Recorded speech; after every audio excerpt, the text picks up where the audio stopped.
Hoy vamos a hablar sobre China y cómo el ascenso de China en el escenario internacional está cambiando radicalmente todo el entorno del mundo, ¿sí? Toda la realidad internacional, por lo menos a como la veníamos conociendo. También vamos a hablar un poco sobre lo que se conoce como la ruta de la seda, o la nueva ruta de la seda, y cómo esto se relaciona con las nuevas potencias emergentes y con una nueva institucionalidad a nivel global. Primero hay que saber que desde aproximadamente 2010 hay otros actores en materia de pluralizar las fuentes de inversiones a nivel internacional. Esto que ya veníamos hablando en clases anteriores respecto de la necesidad que generalmente dicen todos los gobiernos prácticamente de atraer inversiones del extranjero para favorecer el desarrollo, generar empleo, etc. A partir del 2010 para acá, hay un gran inversor a nivel global que cambia un poco el perfil de esas inversiones a como se venía entendiendo que era la normalidad, ¿sí? O sea, el perfil de inversiones hegemónico en Occidente al menos, que es básicamente los países desarrollados, Europa y Estados Unidos sobre todo. Con China, ¿sí?, entrando en el escenario a nivel internacional de manera muy fuerte, hay un cambio de paradigma de dónde es que vienen esas inversiones y por supuesto el impacto político que eso tiene en cómo China se convierte en un actor protagónico del escenario internacional y cómo incluso eso viene a cambiar y a tambalear el tablero respecto de la hegemonía estadounidense. También hay que tener en cuenta básicamente dos grandes cuestiones que tienen que ver con China. Primero, los altísimos impactos ambientales que pueden significar la aparición, ¿sí?, la irrupción de China como protagonista en el escenario internacional, sobre todo a partir de los megaproyectos que la potencia asiática intenta desarrollar en todas partes del mundo. Pero también un altísimo nivel de endeudamiento por parte de China a prácticamente, o sea, números irresponsables, ¿sí?, irrazonables, que hacen que muchas economías emergentes, muchas economías de países en desarrollo, también empiecen a depender ya no del capitalismo norteamericano, sino del endeudamiento chino. Para entender cómo esto ocurre, ¿sí?, cómo esto se dio en estos últimos años, primero hay que tener en cuenta algunos sucesos. En el año 2000, China se encontraba número 33 en la lista de emisores de inversión a nivel global. Ese mismo año empieza a invertir en África, ¿sí?, en países africanos. Luego, al año siguiente, China presenta lo que se llamó y se llama la política del Going Out, ¿sí?, el Going Out Policy. Ese mismo año China entra en la Organización Mundial del Comercio, ¿sí?, en la OMC. Y eso también impacta mucho en términos de lo que son las reglas de comercio global. ¿Por qué? Porque China ya para ese momento era un actor importantísimo en lo que eran los flujos, lo que siguen siendo los flujos comerciales a nivel internacional. Luego, en el año 2008, todos conocemos lo que se dio a fines del 2007 y duró hasta el 2009, la crisis económica mundial que perjudicó a Estados Unidos, pero también a los demás países occidentales, ¿sí? Esto, o sea, pegó muy fuerte en las economías de todo Occidente. Al año siguiente, en el año 2009, China supera a Japón como segunda economía mundial, ¿sí? Ahí vemos cómo se cruzan los ejes y cómo el desarrollo de la economía china se empieza a dar muy fuerte a mediados, por lo menos, de la década del 2000 en adelante. En el año 2010, China presenta lo que se conoce como su libro blanco, ¿sí?, el libro blanco de China en materia de política exterior. Ahí también se dan no solamente cuestiones que tienen que ver con seguridad, sino también cuestiones que tienen que ver con cómo llevar a cabo la diplomacia china a nivel internacional para desarrollar sus emprendimientos, sus negocios en todo terreno, en todos los continentes. Este libro blanco del año 2010 va a marcar un poco la agenda de China tal cual la conocemos hasta ahora. Luego se da en los años 2013 y 2014 dos cuestiones que son importantes para entender la actual realidad de China y cómo se relaciona con el mundo, además del libro blanco presentado en el 2010. En el 2013, China lanza la Belt and Road Initiative, que es lo que nosotros conocemos o mal traducimos como la nueva ruta de la seda, de la cual vamos a estar hablando en un ratito. Y en el 2014 se funda el Banco Asiático, con altísima presencia de China, ¿sí? Es una idea china, pero además el Banco Asiático es una especie de foro financiero multilateral para financiar los megaproyectos asiáticos, tanto en el continente más grande del planeta como en el resto del mundo. En el año 2017, China pasa a ser número 2 en la lista de emisores de inversión a nivel global. Recordemos que en el año 2000, es decir, 17 años antes nada más, estaba número 33. En el 2017 alcanza a ser la segunda potencia más inversora a nivel internacional. La primera sigue siendo Estados Unidos. Precisamente en los años 2018 y en este mismo contexto, Estados Unidos inicia la guerra comercial con China. En el 2019 se da el fenómeno entre Google y Huawei, ¿sí? Como la política norteamericana empieza a favorecer o a tratar de favorecer a la transnacional norteamericana en pos de defenderlo frente al avance de la empresa china Huawei. En el 2020 está, y es materia digamos de estos momentos, Estados Unidos intenta prohibir TikTok. TikTok es una de las aplicaciones más difundidas y con mayor éxito en los últimos meses durante este año. Y es este mismo año en que se da la crisis mundial por el coronavirus, ¿sí? Por el COVID-19, que sin dudas está cambiando radicalmente la situación de cómo los países enfrentan la pandemia a nivel global. El objetivo de China, irrefrenable desde por lo menos los últimos 10, 15, 20 años, es lograr ser la primera potencia mundial para el año 2050. Para entender cómo la actual crisis sanitaria de la pandemia global del coronavirus puede llegar a impactar a nivel internacional, o se está impactando a nivel internacional, pero cómo puede ayudar, ¿sí?, a China a posicionarse mejor o a consolidar lo que ya venía logrando en materia económica, vean estos números en este cuadro. Todas las economías a nivel global van a sentir un fuerte impacto de la crisis por la pandemia global, pero va a ser una crisis no solamente sanitaria sino también económica, ¿sí? Se habla mucho en América Latina, en Argentina por lo menos, entre la cuestión de la salud y la economía ha sido materia de muchísimo debate, pero vean que el propio Estado argentino está calculando una caída de su Producto Bruto Interno, ¿sí?, para este año de un 12%, o sea, Argentina crecería un menos 12%, ¿sí? El año pasado, en el 2019, había cerrado también en negativo, hubo un cambio de gobierno en el medio, pero ya venía cerrando negativo, y el impacto de la pandemia se suma a esa recesión en Argentina. Pero lo mismo, esa recesión se va a producir en Estados Unidos, en Brasil, en Rusia, en India, en Alemania, en Francia, en Italia, en España, en el Reino Unido, en Japón, o sea, en todas las economías más o menos desarrolladas, en desarrollo, las principales economías a nivel internacional, en todas. Vean que algunos números son alarmantes. O sea, Brasil va a caer 10 puntos, Alemania 8, Francia va a caer 13 puntos, Italia también, España 15 puntos, el Reino Unido 12, Argentina va a caer 9 puntos y Estados Unidos 10. La única economía en este contexto que va a tener un grado de crecimiento positivo va a ser China. China también va a recibir un impacto económico por la pandemia global del COVID-19. Crecía, el año pasado había crecido un 6% en su economía, pero este año va a crecer, según los cálculos del Fondo Monetario Internacional, un 1%. Va a ser el único país que va a tener un saldo positivo.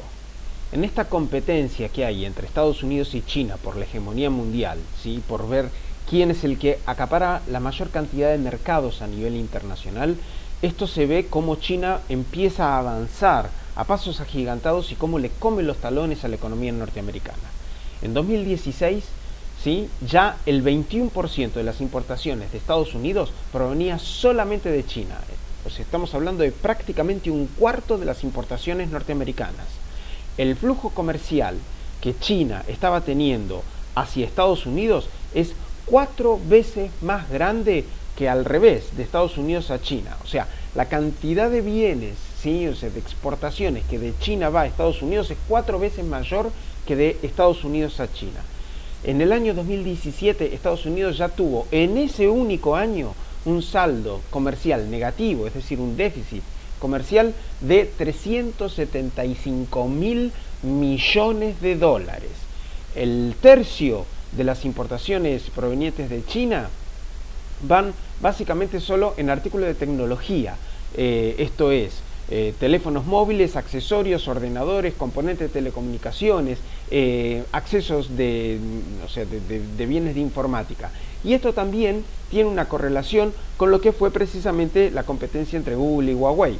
Esto también se da por el marco del 5G, la nueva tecnología que va a gobernar y a manejar todo lo que tiene que ver la robótica, que seguramente ya hemos visto en otras oportunidades, pero también el aparato militar, también lo que son las telecomunicaciones, pero va a asignar los flujos, ¿sí? Y el ritmo de la acumulación de capital a escala global por las próximas décadas.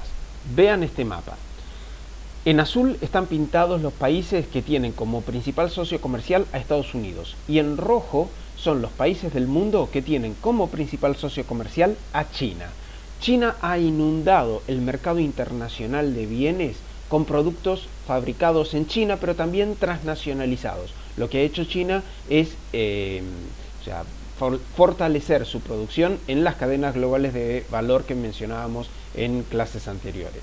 Frente a esto, la presencia de capitales chinos y de empresas chinas es impresionante, ¿sí? Podemos hablar de empresas como CNOOC, ICBC, Sinopec. Sinopec es una de las economías más importantes, es la principal empresa china, pero una de las economías más importantes del mundo. Está en número 33 como economía a nivel global y posee una acumulación de capital equiparable a Sudáfrica, Austria e incluso más que Dinamarca, para que tengamos una idea. COFCO fue una holandesa transnacional comprada por capitales chinos. Shandong Gold es una minera importantísima que quiso arribar incluso a copando proyectos y comprando los activos de la Barrick Gold en la cordillera de los Andes. PetroChina es otra de las principales empresas petroleras a nivel internacional y por supuesto de capital chino. Maneja un volumen de riqueza equiparable al PBI de Venezuela, y el Bank of China es el principal banco de China y capitaliza lo mismo que empresas como Samsung o IBM. Ahora, ¿cómo lo hizo China? O más interesante aún, ¿qué es lo que va a hacer China en los próximos años? Para esto tiene muchísimo que ver lo que se conoce como la nueva ruta de la seda, o mejor dicho, la Belt and Road Initiative. Como vimos recién, fue lanzada en el año 2013 y es un gran proyecto chino, pero no algo planificado u organizado, sino que más bien es un proyecto caótico que depende mucho de el ánimo de lucro, ¿sí? Los incentivos económicos y sobre todo del protagonismo de las empresas chinas, aunque también le interesa muchísimo al gobierno chino. ¿Por qué? Porque la nueva ruta de la seda implica también la expansión de los negocios chinos y de la influencia geopolítica por parte de China como nueva potencia global. Aunque es difícil poder plasmarlo en un mapa, acá tienen un posible dibujo de lo que puede ser la nueva ruta de la seda china. Precisamente porque es un proyecto caótico, por ahí podemos encontrar distintos mapas en cuanto a cómo es que se dibuja este proyecto de expansión de los negocios chinos. Pero sí es cierto que hay núcleos industriales, puertos, una serie de rutas comerciales con altísima presencia china y cómo China empieza a avanzar en esta nueva ruta de la seda hasta hacerla realidad. Recordemos que originalmente la ruta de la seda era la que se conocía como el trayecto entre Europa y Asia, descubierto o realizado por Marco Polo. Bien, esta es la nueva ruta al revés. O o sea, que implica canales de comunicación por vía férrea, ¿sí? Cruzando toda Asia hasta llegar al centro de Europa, como también lo que se conoce como el collar de perlas chino, es decir, una serie de puertos en el Océano Índico, desde los principales puertos en Asia por parte de China hasta llegar a los puertos de África o de Medio Oriente. América Latina no es ajena a la nueva ruta de la seda china. ¿Por qué? En el año 2017 China ya igualó a Estados Unidos como principal afluente de inversiones en nuestra región. Así que hay que entender que la presencia china en América Latina es importantísima. Ya ha destinado 461.000 millones de dólares en préstamos que ya fueron otorgados. Venezuela recibió 62.000 millones de dólares, Brasil 42.000 millones de dólares, Argentina 18.000 millones y Ecuador 17.000 millones de dólares, todo de préstamos chinos. Incluye en este proyecto de nueva ruta de la seda en América Latina la construcción de un canal bioceánico en Nicaragua, ¿sí? Para cruzar y competir, ¿sí? Cruzar las mercaderías chinas desde el Atlántico al Pacífico, o desde el Pacífico al Atlántico, y competir de igual a igual con el canal de Panamá norteamericano. Está claro que China salió, ¿sí? Esta política del salir hacia afuera que se planteó a inicios del siglo XXI es una absolutísima realidad en todos los continentes. Y esto también forma parte de lo que hoy en día se conoce mucho como el soft power chino. Esta conveniencia que tiene los capitales chinos de hacerle ver al resto de los países y al resto del sector privado a nivel transnacional de los grandes beneficios que los capitales chinos tienen para todos, ¿sí? Y cómo esos capitales chinos van empezando a tener una mayor presencia y un mayor protagonismo en todos los lugares del mundo. Para esto ha sido clave la creación en el 2014 de lo que se conoce como el Banco Asiático de Inversión e Infraestructura.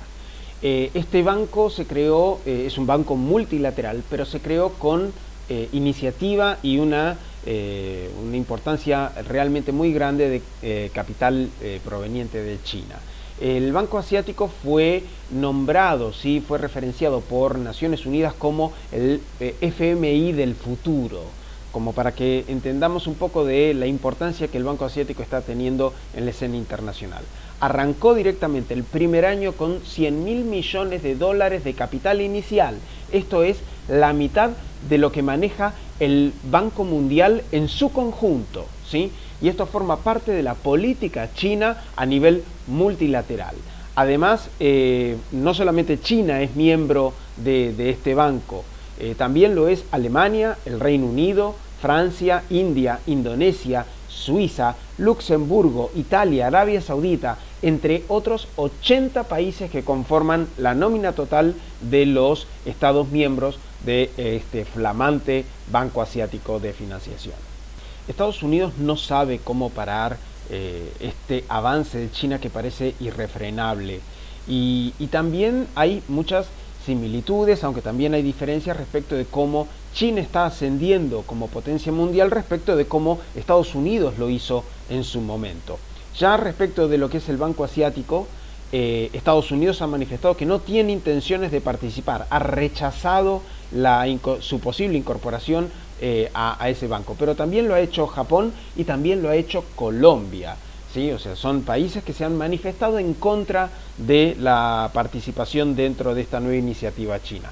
Pero también en su momento Estados Unidos fomentó la organización de un banco multilateral para ampliar los negocios y la influencia norteamericana a escala planetaria. Y eso fue el Banco Mundial y también su organización hermana, el Fondo Monetario Internacional, que fueron las dos grandes iniciativas impulsadas por Estados Unidos luego de la Segunda Guerra Mundial. Bueno, China lo tiene con el Banco Asiático.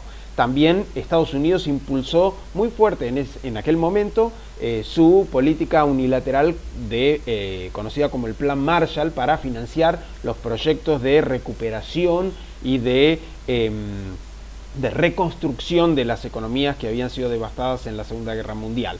Pero hoy en día también China tiene un avance importantísimo en términos de inversiones, pero también de préstamos dentro de lo que es la nueva ruta de la seda.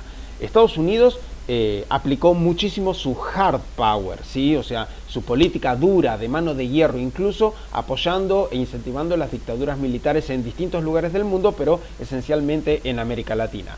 China tiene en esto este guante de seda, ¿sí? Este soft power, haciendo convencer, ¿sí? O sea, y haciendo ver a los demás países que intenta tener como socios o donde emplazar sus nuevos negocios, de los beneficios que decíamos recién de asociarse con el gigante asiático. El principal socio que tuvo Estados Unidos y que lo apoyó en el plan de expansión mundial en el ámbito de la posguerra mundial fue el Reino Unido. Bueno, hoy en día China tiene un gran socio en este proyecto de expansión y es nada menos que Rusia.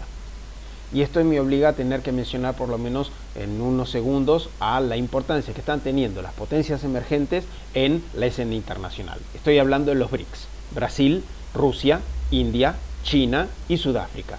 Estas 5 potencias son las que han tenido mayor tasa de crecimiento económico en la primera década del siglo XXI. Y son las que sin duda alguna van a tener un menor impacto en la crisis causada a escala planetaria por el coronavirus, ¿sí? Por la pandemia global. En comparación con las potencias del G7, ¿sí? Es decir, las 7 potencias más ricas del mundo de Occidente, ¿sí? Con Estados Unidos a la cabeza y siguiéndole con los principales países europeos. Así que tengamos muchísima atención con este tipo de cosas porque forma parte del cambio de las placas tectónicas en el escenario internacional. Y China es sin duda la placa más grande. Nos vemos la próxima.